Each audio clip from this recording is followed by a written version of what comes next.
New Bedford's the Whaling City.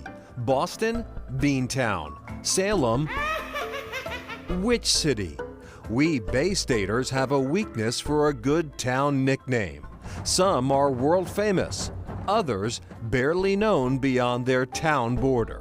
So tonight we are offering up a quiz for you, our astute viewers, challenging you to come up with the municipalities behind the monikers. Because everyone knows here in the Commonwealth, you are nowhere without a nickname. This is Chronicle on WCVB Channel 5.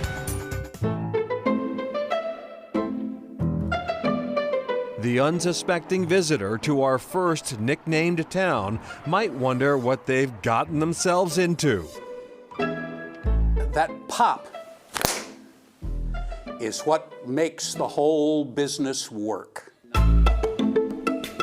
Bob Brown, a local historian, welcomes us to Whip City with a lesson on the science behind the snap. This little piece of fiber at the end literally cracks the sound barrier. We just heard a sonic boom, a miniature sonic boom. It was the sound of money in this town. By the late 1800s, there were 40 whip factories here. Today, Brown is joined by local author Bruce Cordes. The whip industry became the heart and soul and the whole financial basis for the entire town. Over 95% of the whips in the world, the buggy whips, were made here, and it just grew and grew and grew, and it kept growing until it peaked around 1893.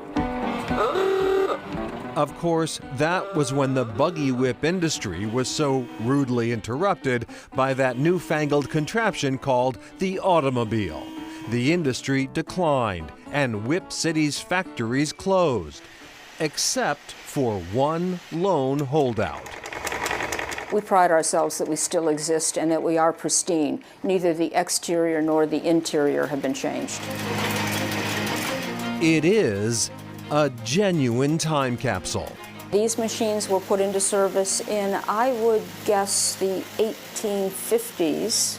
Rawhide and whalebone have been replaced by fiberglass, but the machines here are little changed by the passing of the centuries. Owner Carol Martin. Think of us as your full-service whip manufacturer. We do harness whips, we do carriage whips, we do dressage whips, various kinds of training whips, crops, bats, that sort of thing. But we can meet most of your whip needs. No bull whips here. These are precision instruments for serious equestrians. Martin is working hard to keep the last surviving whip factory in Whip City open. To that end, she's in the process of turning it into a museum. We are a working museum. Everything that you've seen in the second floor operation here is part of a permanent display at the museum that will be available for visitors to tour. There will be some hands-on aspects. It'll be a very exciting place. It's really like a step back, a century or so. Leaving Whip City, it's time to get down and dirty in Shoveltown. Appreciation for this humble implement reaches a zenith at the local college. So, what's the scoop with all the shovels? So the Ames Shovel Company was located about 2 miles from where we are today, and by the late 1800s, 60% of the world's shovels were an Ames shovel.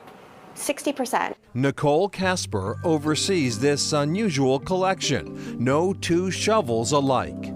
So there are 783 shovels in our collection. Flat blades, round blades, sewage scoops, trenching tools. It's hard to get a handle on just how deep the shovel world goes. This is the oldest shovel in our collection. This was made in 1774 by John Ames.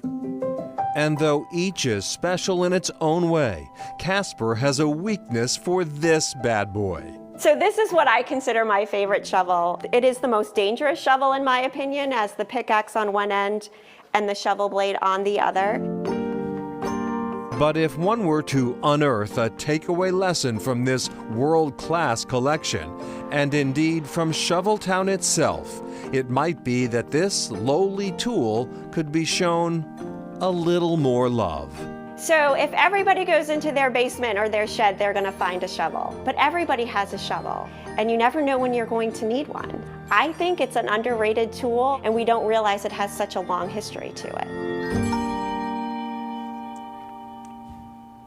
Wow, and back to the very last whip company in Whip City. Owner Carol Martin has registered the museum as a 501(c) nonprofit, but the plan going forward is to continue the manufacturing side of the operation as well.